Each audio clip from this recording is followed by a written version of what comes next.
This slide is showing the first of the stratified epithelium. And this one is called keratinized stratified squamous epithelium. And in particular, we call it keratinized because there's a tough protein called keratin found in the epidermis of the skin. It's important for you to remember that there is a keratinized and a non-keratinized. In this slide, we see the keratinized squamous epithelial cells. With the skin, which we will see more in a later chapter, there's a distinct separation here between where the dermis is and where the epidermis is. The epidermis is going to be superficial to this line, and the dermis would be deep to this line. It's only the deepest layer of cells that contact or are touching the basement membrane. With the examples of the simple epithelium that you saw, all of the cells were in contact with the basement membrane. The next type is transitional epithelium, which is found in areas where there is going to be stretching that happens. So the example of where you'll find this is in the ureter, urinary bladder, and urethra here.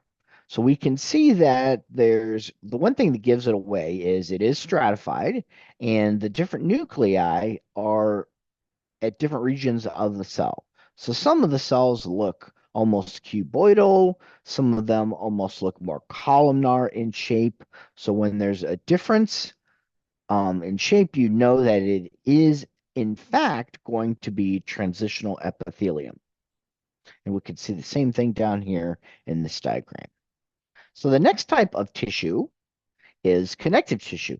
And this type of connective tissue is going to be the most diverse, abundant, and widely distributed throughout the body.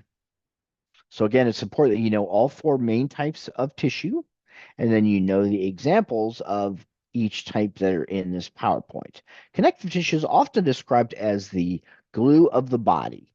It includes everything from blood, which is quite unusual because blood has a liquid matrix. Remember that the word matrix only really applies to connective tissue. Tendons and ligaments are a certain type of connective tissue. Fat is called adipose tissue, a type of connective tissue. Bones, as well as three different types of cartilage. So there is a lot of types of connective tissue. But hopefully this video will simplify those for you. The first one is called areolar connective tissue, and it contains all cells of connective tissue, especially fibroblasts. It has a lot of what's called the ground substance, and the fibers, the collagen and the elastic fibers. So the three parts of connective tissue are cells of some sort, ground substance, and then also fibers. In this particular example, all of the fibers are present. The fibers include things like elastic fibers, collagen fibers, and there's another type of fiber which is not in here called reticular fiber. But the function of areolar connective tissue is that it surrounds and protects. I like to think of it as kind of like packing material around the organs. It also connects epithelial to deeper tissues. And one place that we would find it is in the papillary layer of the dermis, which is the superficial region of the dermis.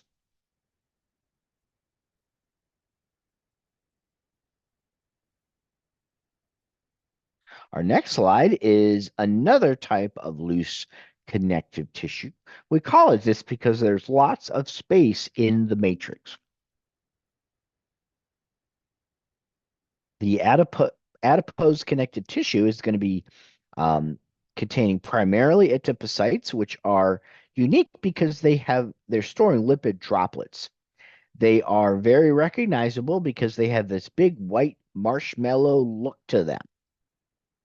So one place that they're found is in the subcutaneous fat, which is what's just beneath the skin. Another important function that they have is they store energy, which would be called triglycerides. So those triglycerides actually can be produced into energy when needed. They cushion organs, they help to insulate, and so they help to keep animals warm. Specifically, the example that comes to mind is bears in the winter. The third type of loose connective tissue is called reticular connective tissue. This is the one that's predominantly in the lymphatic system, one of those main organ systems that you learned in chapter 1. It has a meshwork of reticular fibers, fibroblasts, and leukocytes because the immune function, after all, is working in this region. So it's in lymphatic organs like the spleen. So over here, we can see reticular fibers, the leukocytes, and the same thing in the diagram, which is on the lower right-hand side of your slide. The next group of connective tissue is what we call dense connective tissue, again, because there's not much space in the matrix. So they're densely packed, specifically parallel collagen fibers. So it's all really based in naming this on the shape of the fibers, and they all go in one specific direction. So the two locations for dense regular connective tissue would be found in tendons as well as ligaments. So make sure that you can identify these as well as know the location for them.